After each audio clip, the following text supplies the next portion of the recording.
إذا شيخنا نعود إلى أسئلة الأخت أم أحمد، تسأل كذلك تقول أن أخت زوجها تنام عندهم في البيت في أيام يعني في أيام الأسبوع، الجمعة والسبت، وتقول هي أحيانا تتضايق من ذلك لأنها تتدخل في بعض شؤون البيت بطريقة غير مباشرة وتسبب لها بعض الإزعاج أسبوعيا حين تنام.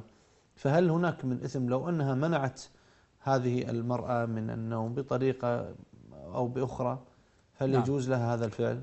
من حق الزوجة أن يكون لها المسكن الذي تهنأ فيه وتستريح فيه، ولا يضايقها أحد فيه، ولا يضرها أو يضارها أحد فيه من أقارب الزوج. هذا من حقها شرعا أن يكون لها مسكنها الخاص.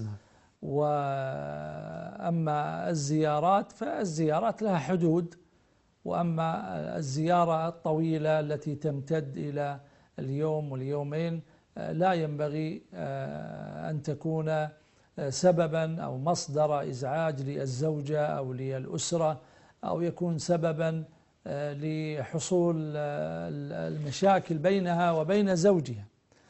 فمن حقها أن تمنع أخت الزوج من البيات أو من تكرار الزيارة بحيث أنها تتضرر.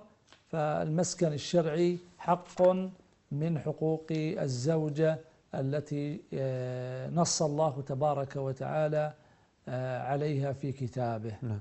كذلك شيخنا العكس صحيح، يعني في حديث النبي صلى الله عليه وسلم أن من حقوق الرجال كذلك أن لا يطأ الفرش رجل يكرهونه. لا تأذن في بيتها إلا لمن يرضى زوجه. لمن يرضى. نعم.